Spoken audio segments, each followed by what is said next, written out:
Boa noite a todos. É com muita alegria que nós começamos hoje a nossa transmissão da Casa de Eurípides Barçanufo, convidando a todos para participar conosco. A Casa de Eurípides pede licença para que o Evangelho entre em sua casa a partir de agora. Gostaria de pedir a todos que ainda não se inscreveram no nosso canal, por favor, se inscrevam, para que a gente possa alcançar 1000 inscrições para podermos melhorar as nossas transmissões.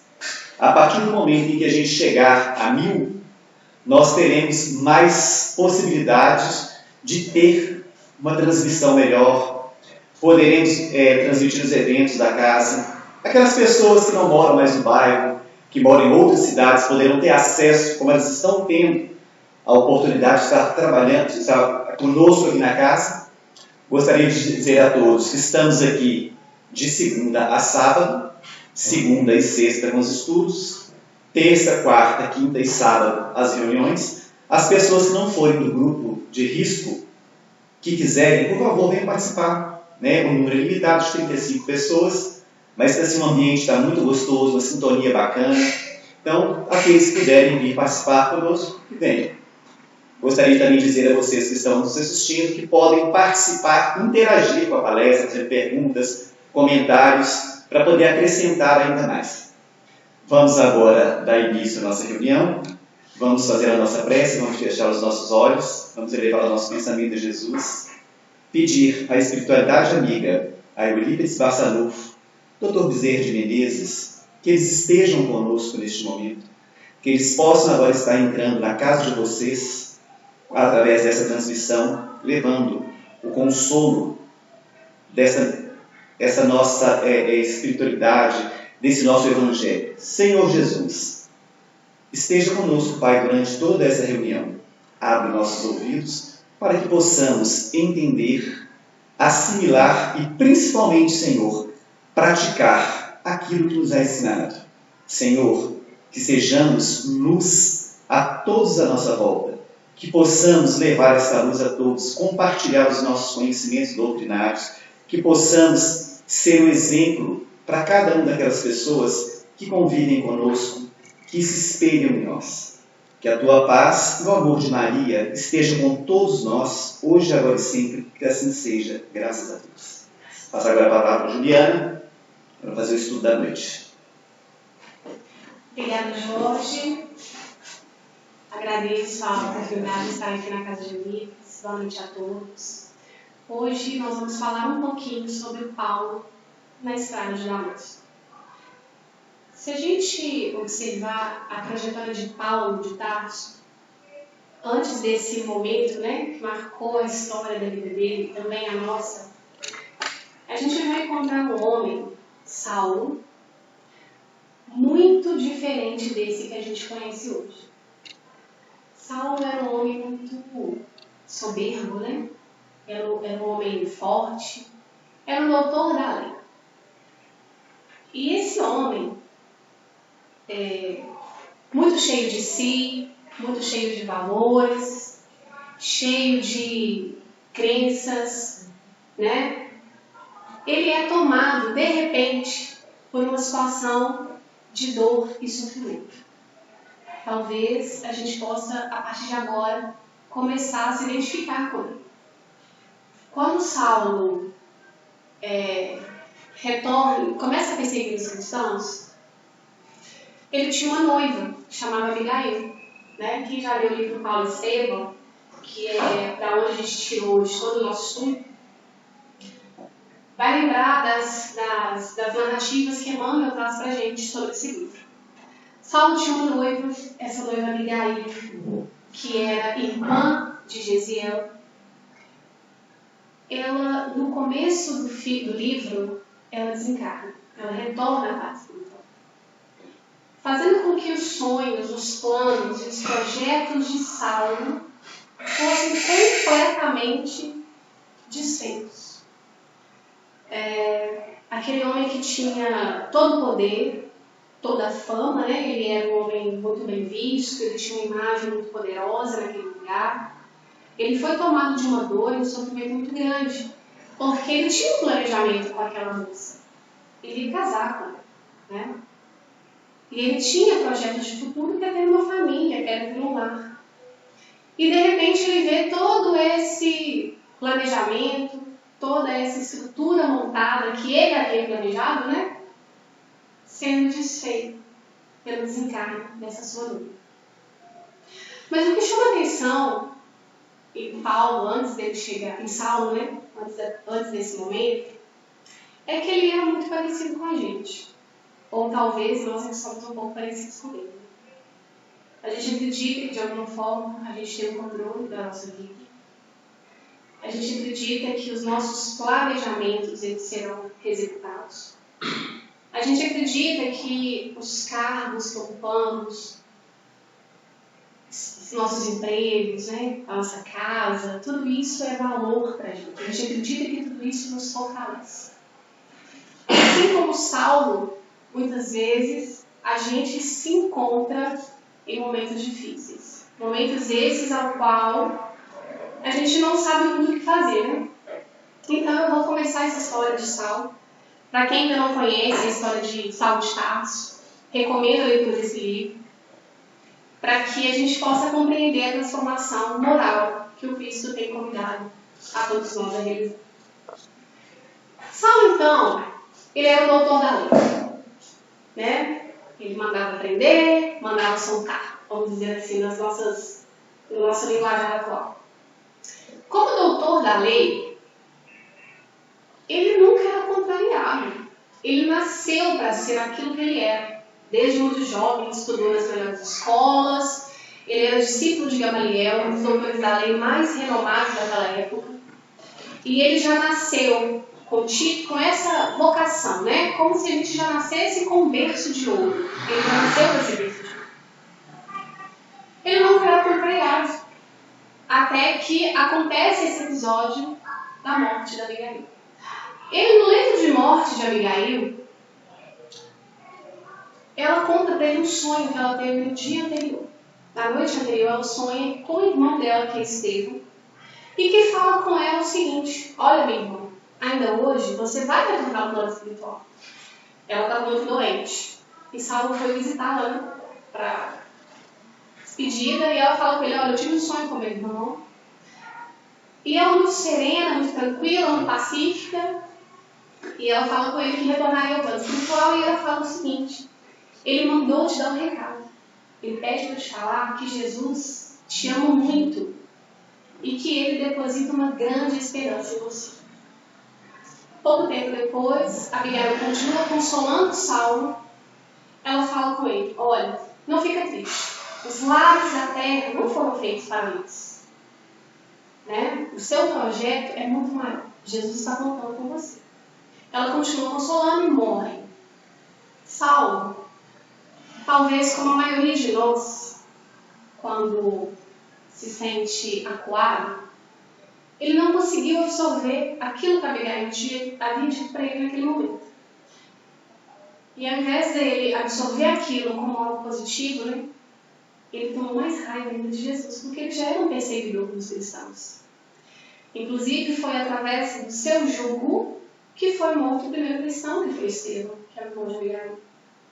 Então, através do seu julgamento, o primeiro cristão foi morto, e ele tinha adotado aquela medida como uma batalha pessoal. Ele não gostava dos cristãos e os perseguia. E quando Abigail fala com ele que Jesus depositava nele uma grande esperança, ele não conseguiu absorver de forma positiva. Pelo contrário. Saulo, então, resolve se vingar. E se vingar de quem, gente? É Cristo, né? Que já não estava mais. Ele resolve se vingar daquele que havia convertido Abigail, que era Ananias. Para ele era inadmissível aquela perda, a perda da sua amada, né, da sua noiva. Era admissível a perda dela, principalmente diante daquela circunstância. Convertida a cristã, para ele foi assim, o fim da picada, né? Como a gente já percebe ele arrogante, soberbo, muito dono de si, cheio de valores, cheio de crença. Ele vê aquela mulher que ele amava, convertida ao cristianismo, para ele foi inadmissível. Ele não absorve aquilo que Abigail fala para ele a respeito de Jesus. Pelo contrário, ele toma aquilo como vingança. Ele se sentiu injustiçado. Muitas vezes a gente, quando se sente injustiçado, a gente se vitimiza, ou a gente deita na cama e fica se vitimizando e vira um coitadinho, ou a gente busca vingança, e foi o que Saulo resolveu fazer. Quando a gente fala de Saulo de Tarso, muitas vezes a gente pensa que ele era só um homem arrogante, soberbo, mas a verdade não é isso. Ele era um homem mau. Ele usava da sua influência, ele usava da sua imagem, ele usava da sua posição para obter vantagens.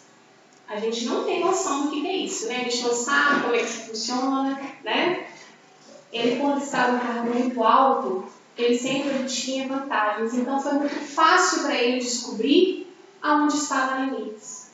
O que converteu, o cristão que converteu Abigail. Foi fácil para ele, através de tortura, descobrir aonde estava Ananias. E assim, ele parte em busca de Ananias. Ananias estava em Damasco, uma cidade vizinha. E ele precisaria então fazer uma viagem de aproximadamente 3 dias para chegar em Damasco, para então interrogar aquele homem e, por que não, condená-lo, né? Julgá-lo, condená-lo à morte. E assim ele faz. Mas no caminho de Damasco, Saulo começa a mergulhar e entrar dentro de si. Ele começa a questionar questões que até então ele não questionava. O primeiro questionamento de Saulo foi que ele viveu a vida inteira para a religião. Ele já nasceu para ser doutor da lei. Então ele nasceu para ser um doutor da lei, ele viveu a vida inteira para a religião. E ele não sentia dentro do peito a paz que ele viu em Abigail e também em Estevão, porque ele estava lá quando Estevão foi morto. E ele viu naqueles dois uma coragem. Ele via naqueles dois, em todos os cristãos, uma característica que ele não tinha.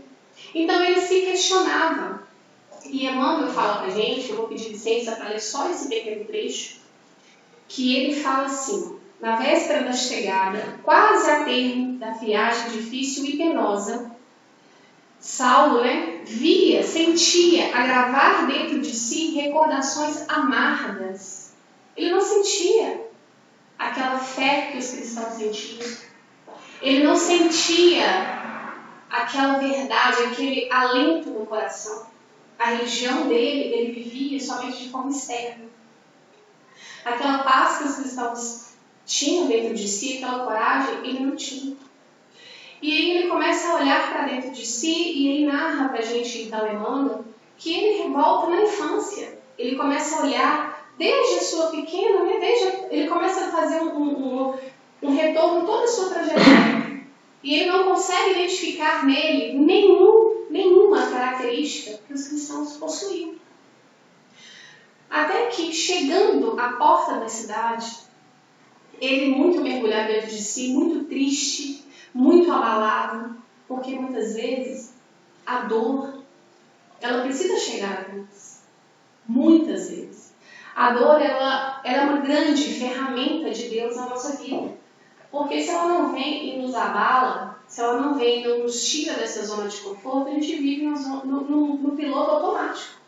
A gente tende a acreditar que nós estamos planejando algo, nós estamos no controle de algo. A gente tende a acreditar que tudo vai sair do jeito como a gente gostaria. E aí, muitas vezes, a dor vem e nos sacode, que foi o que aconteceu com Saulo, e ele mergulhou numa profunda tristeza. Até que, de repente, continua aqui pra gente o texto, ele, naquela profunda reflexão, questionamento, olhando para dentro de si, buscando dentro dele respostas que ele não encontrava, ele sente uma luz muito forte e ele cai do animal que ele estava viajando. E ele já cai de joelho, ele já cai sentindo uma sensação muito forte de amparo, sentindo uma sensação muito forte de amor, ele sentiu acolhimento. Dá uma sensação de que quando ele estava nesse retorno para dentro de si, ele deu uma abertura para que o alto olhasse para ele. Ele abriu para o alto e o alto olhou para ele. E Saulo, então, ele cai ao chão e já cai de joelhos. Ele vê aquela luz super forte, olhando, pertinho dele. Ele não consegue falar nada, ele já cai em lágrimas. E ele só escuta uma voz, dizendo para ele: Saulo, Saulo, por que me persegues? E ele entendeu tudo, em prantos e lágrimas. Saulo apenas responde: quem sois vós? E Jesus responde: eu sou Jesus.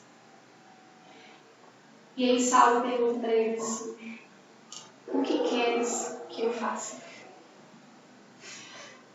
Nesse momento, Saulo conta pra gente no Evangelho, que Saulo fica cego, e Saulo entra na cidade, ele fica por 3 dias, até que ele encontra Ananias, que o converte, todo mundo sabe o final da história, graças a Deus, ele se converteu e foi salvo.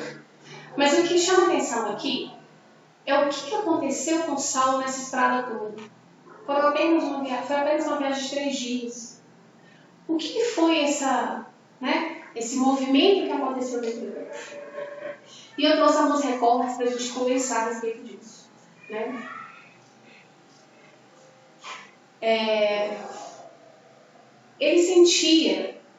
Ele percebeu que ele tinha uma religião que era algo vazio.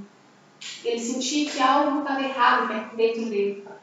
Ele permitiu que Jesus o habitasse, ele permitiu que o plano do alto olhasse para ele.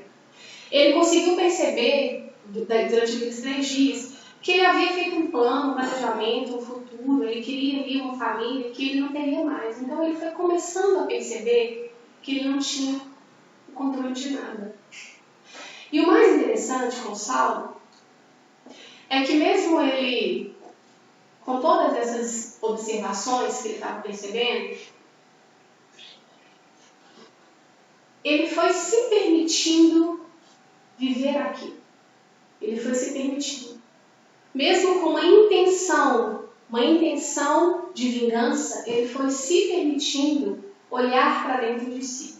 Algo que muitas vezes nós não fazemos.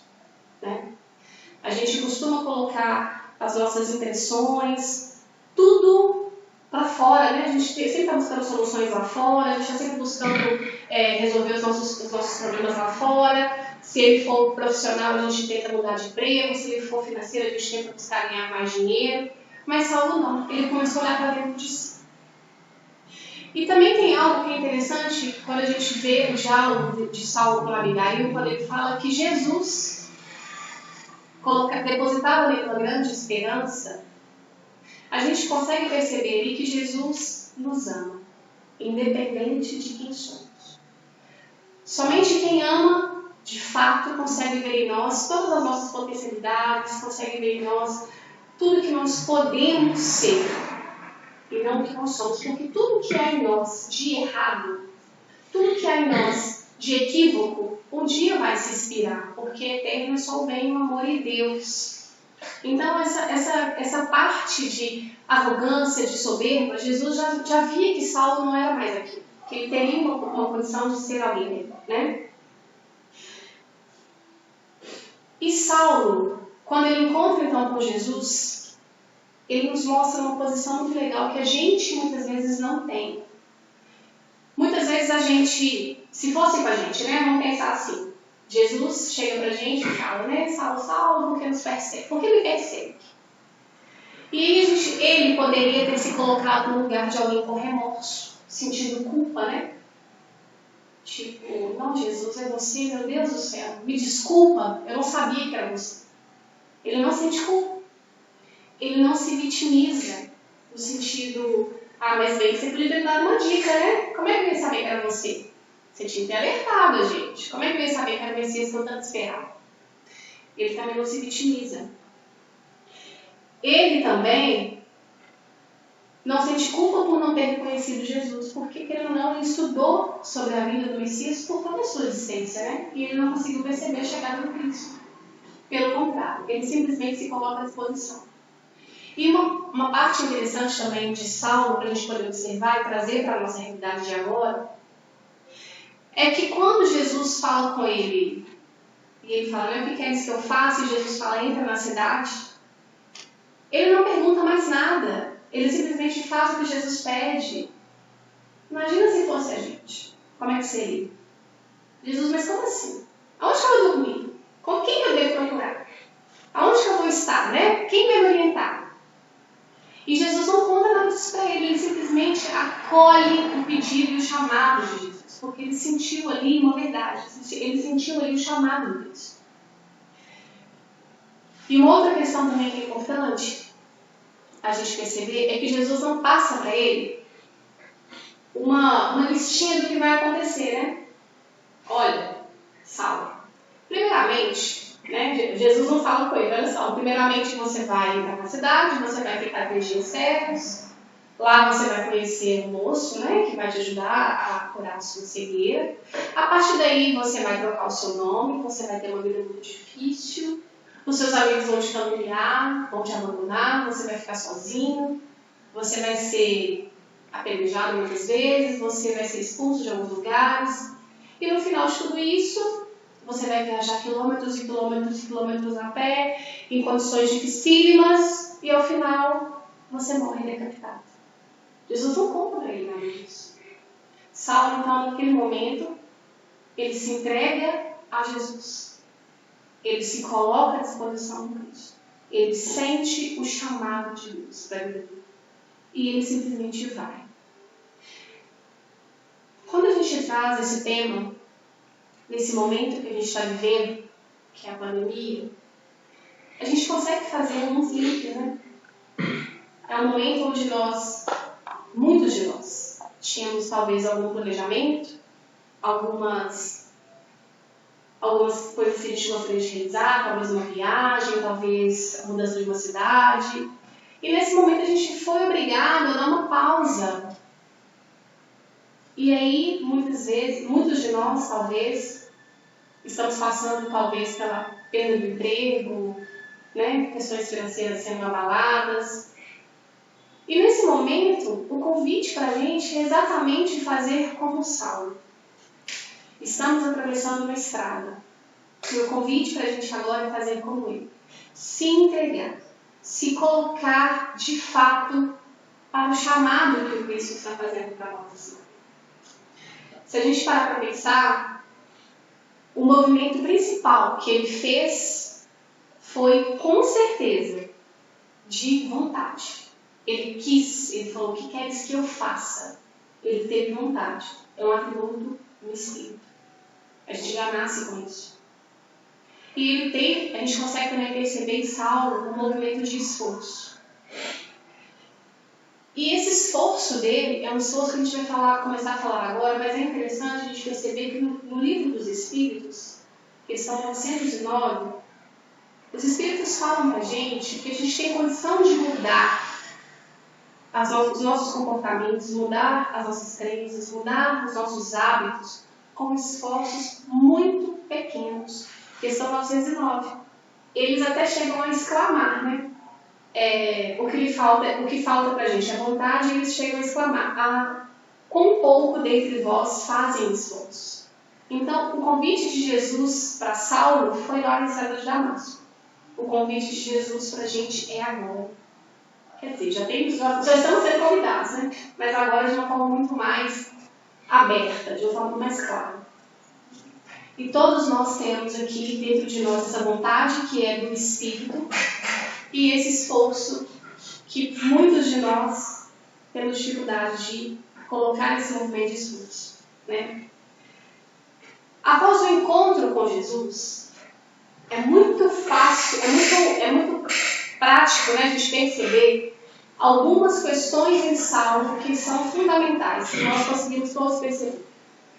A partir daí, ele se torna uma pessoa humilde, né? Quem conhece aqui o Atos dos Apóstolos, quem ouve muitas cartas, quem gosta de ler as cartas de Paulo, percebe um ato de humildade dele muito grande. O primeiro movimento que a gente vê em Saulo, né, após a entrada em Damasco, após a sua conversão ao cristianismo, é essa humildade. Esse homem soberbo, esse homem arrogante, esse homem que era um doutor da lei, né, com status, com crenças muito poderosas, ele se torna uma pessoa humilde. Ele consegue, então, perceber que tudo aquilo era muito passageiro.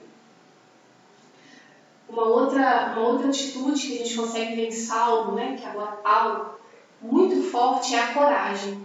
Porque poucos aceitam esse chamado do Cristo. E o chamado de Paulo é um chamado para uma coisa muito grande. Ele é um dos maiores pregadores do Evangelho. Ele é o maior pregador do Evangelho. Mas o chamado que o Cristo faz para nós talvez seja um pouco menor. E muitas vezes a gente não tem a coragem que Saulo teve. Então esse movimento dele também é um movimento bem interessante. Mas o que eu gosto muito e tenho tentado trabalhar em mim é o desapego. Ele precisou desapegar de tudo isso que ele era. Ele precisou desapegar de valores, primeiramente. Ele precisou destruir uma autoimagem que ele tinha. Né? Ele era um homem muito poderoso. Para a gente poder fazer uma analogia com algo parecido hoje, ele era um juiz de direito. Né? Ele era um juiz. Uma pessoa importante. Consequentemente, bem remunerado. Consequentemente, com cargos, né? Com um cargo muito chique, comandava muita gente. Ele precisou desapegar da autoimagem. Ele precisou, para ele ser uma pessoa humilde e corajosa, ele precisou praticar o desapego. O desapego de deixar de ser quem ele é. Se fosse nos dias de hoje, ele com certeza teria um carro importado, né? Com certeza ele teria um carro bem chique, talvez até blindado. Ele moraria numa casa muito chique, com todo de blindex, do lado de fora, talvez, né? Ele precisou desapegar de tudo isso, porque, de repente, ele se vê no deserto, né?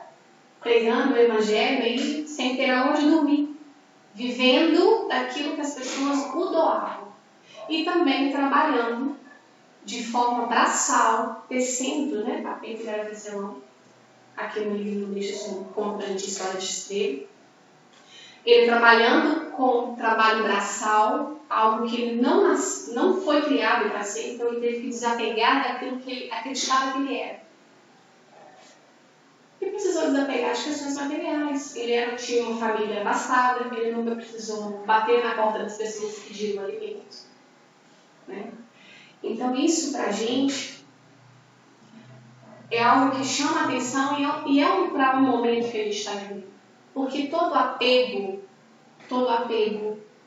ele gera uma sensação de posse e de dependência. Nós não possuímos nada. Nós somos espíritas, a gente já sabe que estamos aqui de passagem. Que tudo que está aqui, inclusive o nosso corpo físico, não nos pertence. Que tudo que está aqui, que os nossos olhos conseguem ver, está morto ou vai morrer. Né? Para a gente estar aqui dentro do salão, não é uma novidade a gente falar que todos nós temos uma certidão de nascimento e teremos também uma certidão de óbito. É muito óbvio para a gente que estamos morrendo a cada dia. Se a gente quiser tirar uma dúvida, a gente olha uma foto quando a gente era bebê. Hoje tem os cabelos brancos, né? A pele mais enrugada. Então a gente começa a perceber que tudo isso aqui é muito passageiro. E aí vem a pergunta-chave. Como que Saulo fez essa transformação tão grande? Só encontrando com Jesus? O fato de Jesus tê-lo acolhido naquela estrada foi o suficiente para que ele se transformasse daquela forma? E aí a gente entra num ponto-chave que nós espíritas estudamos há muitos anos. Saulo, naquele momento, ele conhece o Cristo Espírito. Durante toda a vida dele, que ele começou a perseguir os cristãos, ele perseguia as pessoas que acreditavam naquele homem que havia morrido na cruz. Ele não compreendia a mensagem do Cristo. Ele não conseguia compreender. Ele via Jesus como um homem como ele normal. Uma pessoa como eu e você, vamos dizer assim, né? E que não havia nada nele que demonstrasse que ele era o Messias. Lógico, ele havia as curas. Eles falavam que era bruxaria, não era assim? Era coisas de charlatanismo. Então, não é o suficiente para acreditar que ele era o Messias. Mas quando ele encontra com Jesus na estrada de Damasco, ele então começa a perceber o que os cristãos já haviam compreendido. Que tudo isso aqui é temporário. Que além desse corpo físico que nós carregamos, que além dessa personalidade que eu carrego hoje, eu sou um espírito. E ele começa a perceber então isso. E ele se convence. Foi aí a grande transformação de Saulo. E ele talvez tenha começado até mesmo a se questionar quem ele era, né? Porque, de fato, você encontrava... Até então, não se acreditava um reino fora da terra, né? Um reino aqui. Então, não era o que eles pregavam, não era o que estava na lei que eles estudavam. Então, Jesus ele veio mostrar para a gente que não existe a morte. Tanto que ele falava nas suas pregações, o meu reino não é deste mundo, né? Então, Saulo começa então a conhecer o Cristo que nós hoje temos a condição de conhecer, mas que de alguma forma a gente ainda não compreende. Porque nesses momentos, nos últimos tempos, a gente tem percebido o desespero e a angústia das pessoas em relação às questões materiais. Ainda não conseguimos fazer esse movimento que Saulo fez de compreender e ver que o Cristo veio nos apresentar algo que era superior às questões materiais. E é aí que ele fala de sua conversão. Saulo ficou cego por 3 dias. Ele precisou ficar cego, ele precisou deixar de ver as coisas materiais para que ele olhasse para as coisas imateriais, as coisas do Espírito. Ele precisou deixar de ver tudo que estava em volta para que ele pudesse olhar para dentro dele e buscar essa transformação. Ele começou talvez a meditar sobre a morte, né? E questionar aquilo que ele havia vindo fazendo na vida dele, desde que nasceu até agora. A gente tem o hábito de fazer isso, meditar diante da morte? A gente não tem o hábito de fazer isso, né? Mesmo sabendo que vamos desencarnar, a gente não tem o hábito de retificar ou talvez ratificar aquilo que a gente tem feito. E Saulo, então, naqueles 3 dias que ele ficou ali, lá em Damasco, esperando o amigo que chegaria, que era Ananias, foi um tempo suficiente que ele começou a olhar para essas questões. Começou a olhar para aquilo que ele fazia e diante daquela verdade que naquele momento estava sendo apresentada para ele, ele retificava o que ele tinha feito ou ele ratificava? Retificar, corrigir, ratificar, dar sequência. E ele então percebeu que ele estava fazendo muita coisa errada, mas ele não sentiu remorso. Ele se colocou à disposição. Ele não sentiu remorso, ele se coloca à disposição de Jesus, aceita o chamado para o trabalho e segue em frente. Naquele momento que ele aceita o chamado, naquele momento que ele está cego, naquele momento que ele está sozinho, ele se vê sozinho, ele se vê angustiado, ele começa a se colocar 100% nas mãos de Deus. Era o que dava para ele fazer. Ele então ativou uma fé dentro dele que antes ele não cultivava. Ele começou a desenvolver uma fé dentro dele que antes ele não cultivava. E que talvez seja um momento para a gente também. Começar a desenvolver em nós uma fé que até então a gente não cultivava.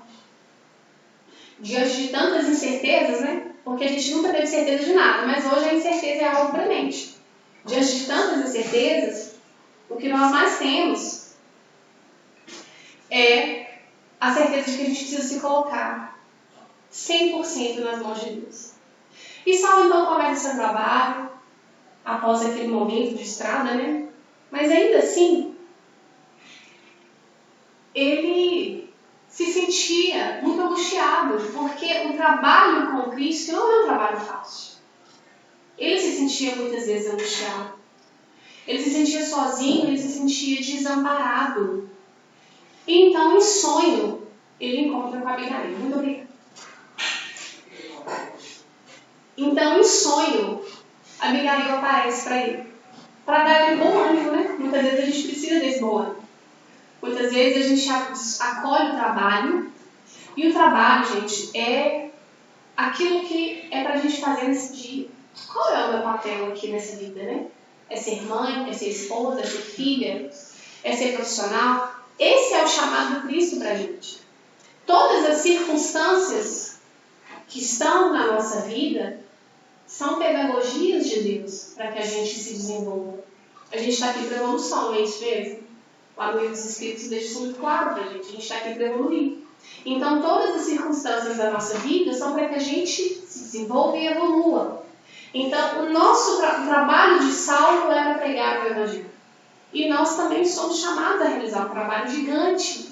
O trabalho da construção de uma família, o trabalho de ser um bom profissional, o trabalho de ser um bom pai, uma boa mãe, uma boa esposa, um bom irmão. Mas muitas vezes a gente esquece que esse é o chamado. Porque as pessoas são difíceis. Conviver não é fácil.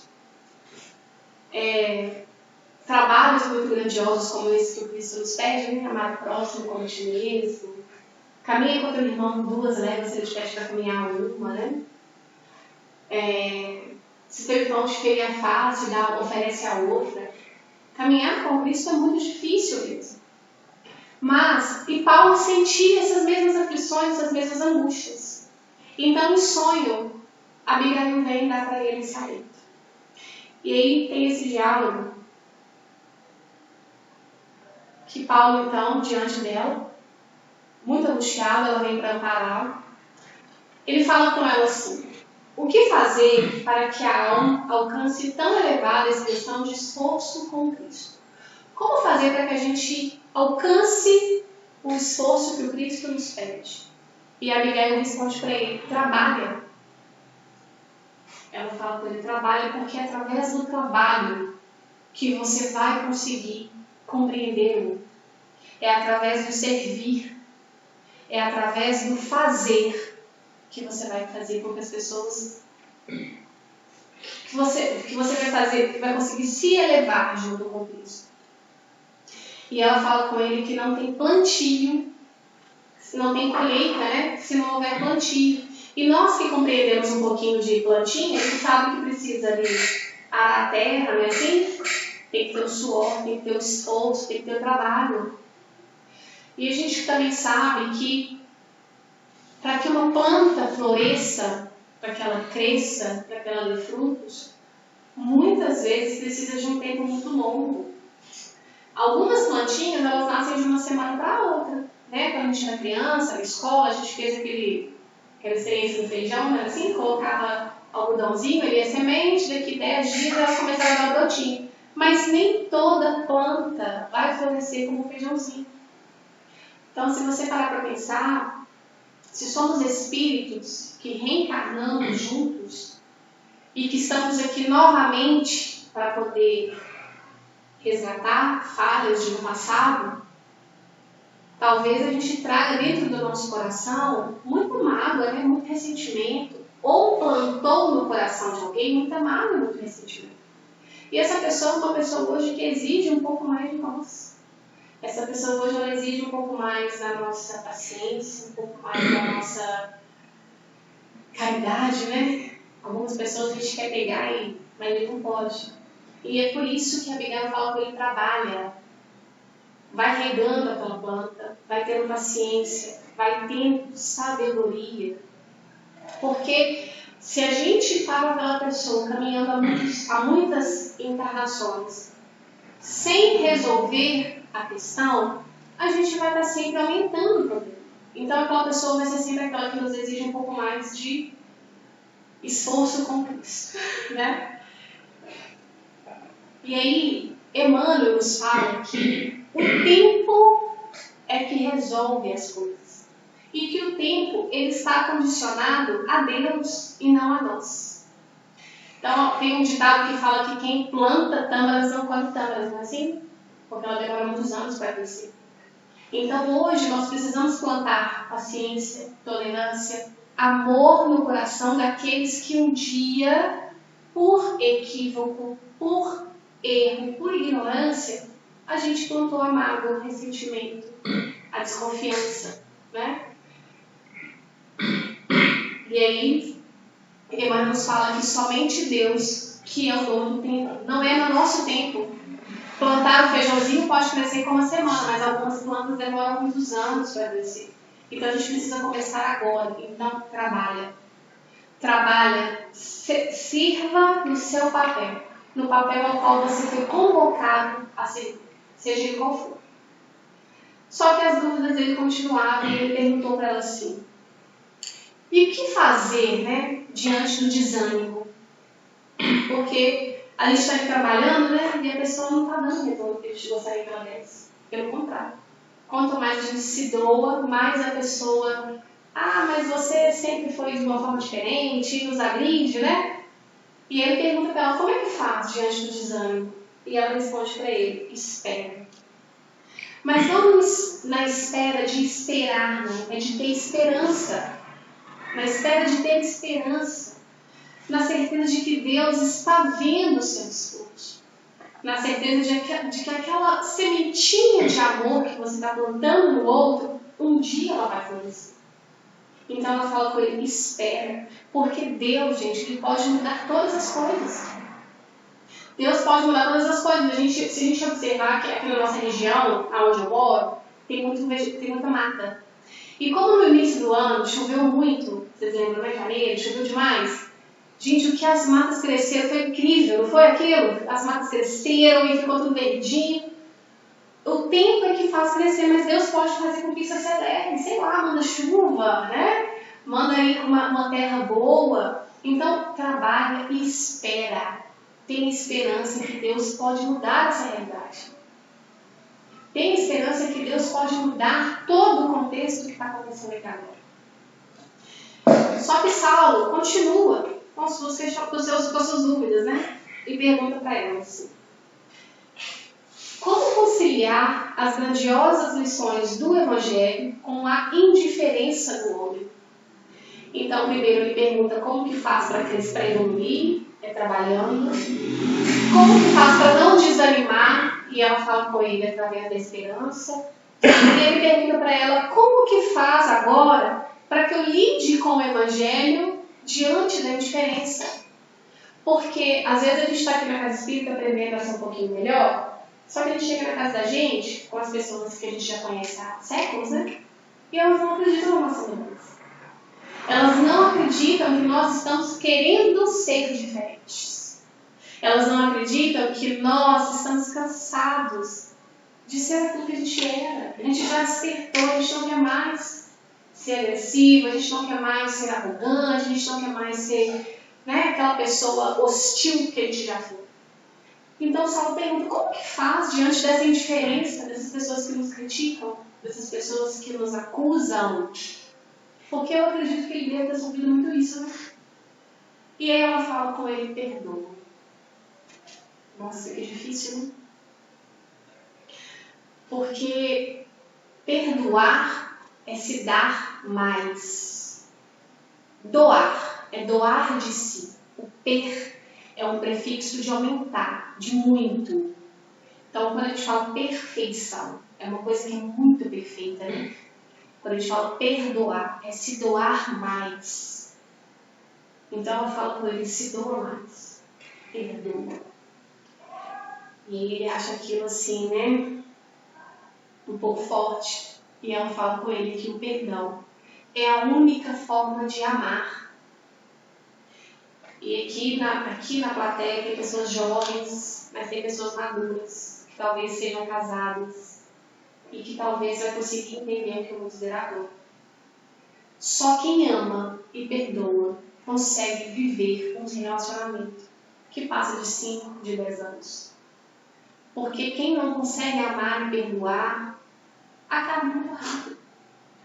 Aí a gente vai trocando de amigo, a gente vai trocando de marido, esposa, a gente vai trocando de parceiros na vida, porque perdoar, dar mais de si, é muito difícil. Então Então ela dá para ele esse conselho, perdoa. Porque todos nós somos imperfeitos. Hoje eu tenho a percepção de que aqueles que estão ao meu lado são espíritos aos quais, de alguma forma, eu devo alguma coisa. Principalmente aqueles que são mais difíceis, porque eu acredito na justiça de Deus. E Ele não colocaria ao meu lado alguém difícil se eu não tivesse algo com aquela dificuldade. Eu gosto muito do Dudu quando ele fala aqui com a gente, né? Que nós somos responsáveis pelos nossos cônjuges, ele até conta uma história, né? Ele conta sempre uma mesma história de uma senhora que, no atendimento fraterno, disse para ele que também queria separar, que o marido era alcoólatra, ela não aguentava mais, ele disse, e o amigo espiritual orientou e falou, olha, fala para ela não fazer isso não, que foi ela que deu o primeiro gole de bebida alcoólica para ela. Então a gente começa a perceber o seguinte, aquelas pessoas difíceis que estão ao nosso lado, de alguma forma nós temos uma participação naquela dificuldade daquela pessoa. Tem um livro que chama Vida e Sexo, e ele é de Emmanuel. É um livro bem fininho.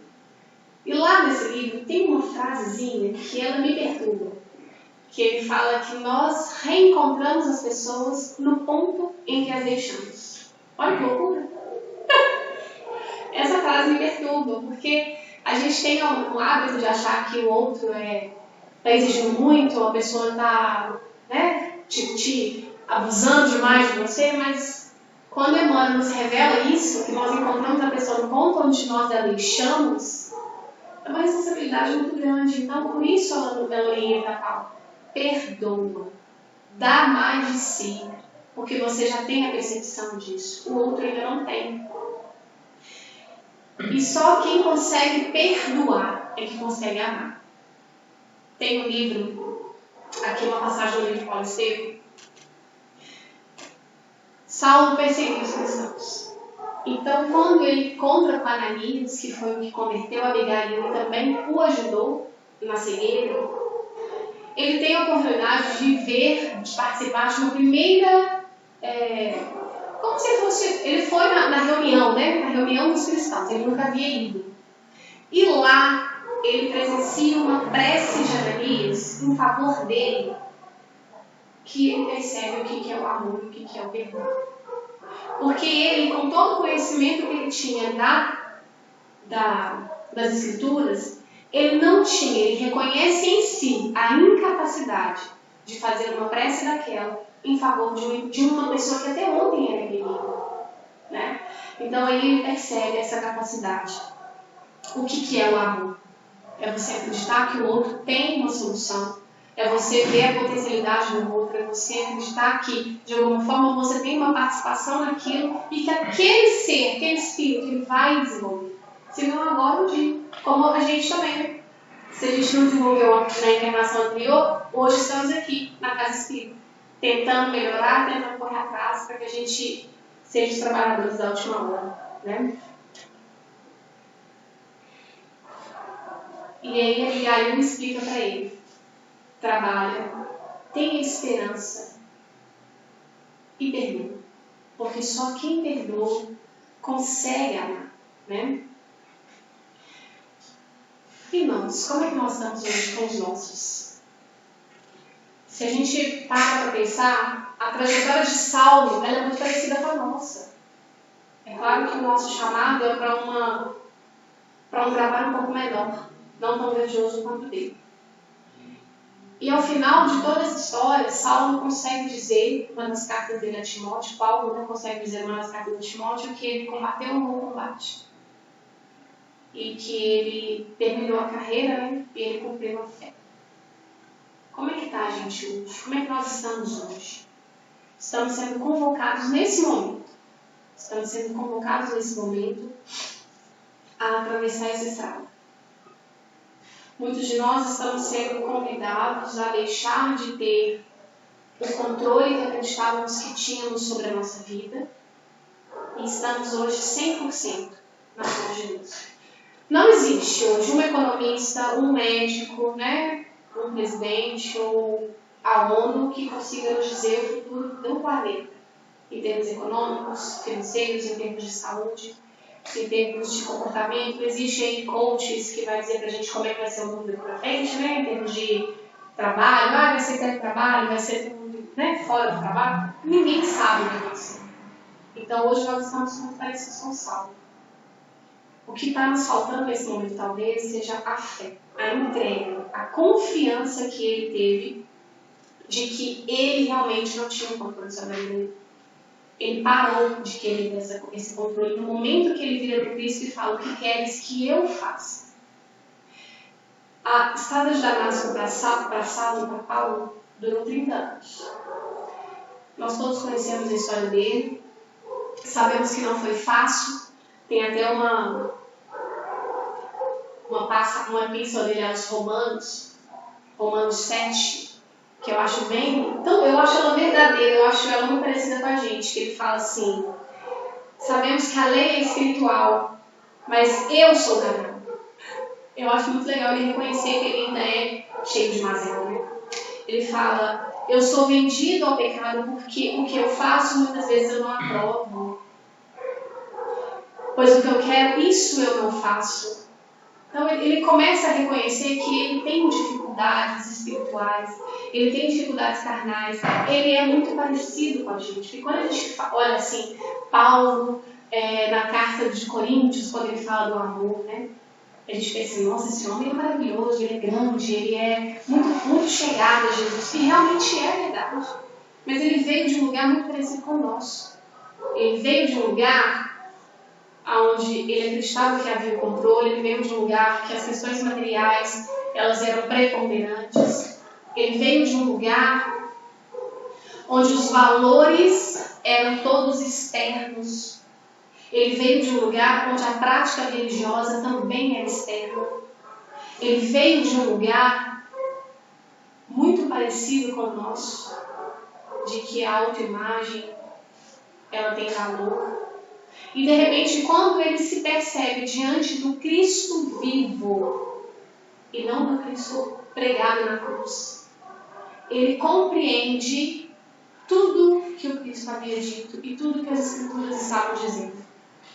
Que o reino de Deus não é desse mundo, que estamos aqui de passagem e que somos, e tudo isso aqui não existe, isso é temporário, isso vai acabar, isso vai ficar por aqui. Então ele é muito parecido com a gente. É óbvio que eu não estou me comparando com Saulo, eu não tenho a coragem dele, eu não tenho a humildade que ele tem, eu não tenho a força que ele tem. Mas, de certa forma, a estrada de Damasco para ele durou 30 anos. Foram 30 anos de luta para ele. Luta de combate a quem ele era e quem ele gostaria de ser. E foi até o final da história, né? Dizer que ele nasceu para ser Paulo de Tarso, eu acredito que sim. Mas eu tenho certeza que ele não nasceu para ser um perseguidor dos cristãos, como ele também foi. Né? Assim como nós carregamos dentro de nós muitas mazelas. Nada disso a gente nasceu para ser. Mas é por equívoco, por ignorância. Então nós somos muito parecidos com ele. E a estrada de Damasco dele durou 30 anos. A nossa já dura 2000 anos. Porque o Cristo ele está aqui para a gente há 2020 anos. E a gente ainda não conseguiu, talvez, né, compreender o que ele de fato veio fazer aqui. Nós gostamos muito das histórias de Jesus. Nós gostamos muito das histórias de cura, das histórias de prosperidade. Nós gostamos muito das histórias da bondade do Cristo. Mas a gente tem muita dificuldade ainda de se assemelhar a ele. Então, às vezes, pegando exemplos como esse de Paulo, fica mais fácil a gente trazer para perto da gente, né? Todos nós temos um chamado a seguir junto do Pai. Todos nós temos, gente. Isso é muito importante a gente perceber. É muito importante a gente lembrar que precisa ter esforço, vontade, precisa ter coragem e precisa ter humildade. Se a gente continua com esse comportamento antigo, a gente não consegue dar esse passo que a gente precisa dar. E os conselhos de Abigail também servem para a gente. Amar, trabalhar, servir, ter confiança e acreditar que Deus estará sempre no controle da nossa vida. Nós nunca estamos no controle. Deus está no controle. Essa é a mensagem de Saulo para a gente, Paulo de Tarso para a gente. A estrada de Damasco dele também é nossa. E que a gente consiga, de alguma forma, pegar esse exemplo e talvez trazer para a nossa verdade, para a nossa realidade. Que Jesus nos abençoe sempre. E que Ele possa nos fortalecer, principalmente nesse momento que a gente está passando. Que assim seja. Nós agradecemos a Juliana pelas palavras aqui. E agora nós vamos encerrar a nossa reunião, vamos fazer a nossa prece e o passe. Aquelas pessoas que quiserem, estar fluidificando a água, eu esqueci de falar no princípio da reunião, eu peço desculpas, que coloquem um vasilhame de água, um copo d'água. Aquelas pessoas que necessitarem de uma água específica para uma pessoa, coloquem o nome da pessoa no vasilhame para que essa água seja fluidificada especialmente para essa pessoa.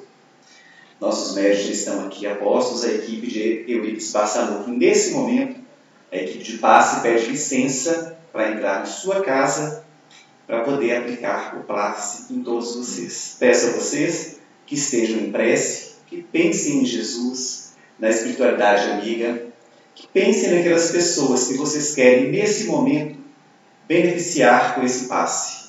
Aproveitem esse momento, peçam à espiritualidade tudo aquilo que vocês necessitam. Peçam com fé, porque tudo que nós pedimos, nós recebemos. Senhor Jesus, espiritualidade amiga, Dr. Bezerra de Menezes, Eurípides Barçanufo, todos os espíritos que se encontram neste momento, aqui nesta casa, que se encontram nos lares das pessoas que estão nos assistindo, neste momento, juntamente com seus anjos protetores, com seus espíritos protetores, que possam estar ministrando paz, sim. Os que possam estar fazendo neste momento aquela limpeza espiritual, trocando as energias, que as pessoas estejam recebendo essa vibração do alto, mas que elas possam também, assim como elas estão recebendo essa energia, que elas possam expandir essa energia a todos à sua volta.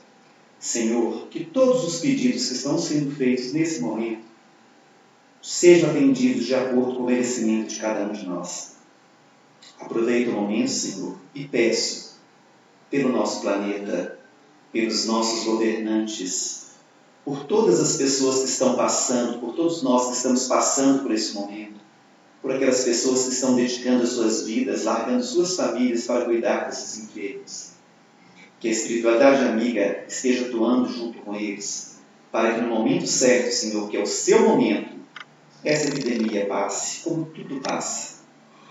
Que o Espírito de verdade, Jesus, Maria, todos os espíritos protetores de cada um de nós, dos nossos lares, dos nossos bairros, das nossas ruas, estejam nesse momento abençoando a todos nós. E que a paz de Jesus, essa paz maravilhosa, que somente Ele pode nos dar, Senhor, alcance a todos nós. E que o colo de Maria, que é o colo de mãe, a mãe de todas as mães, neste momento esteja recebendo cada um de nós, nos afagando, nos dando aquele beijo gostoso que só uma mãe amorosa pode dar. Jesus, que a tua paz esteja com todos, hoje, agora e sempre, que assim seja, graças a Deus.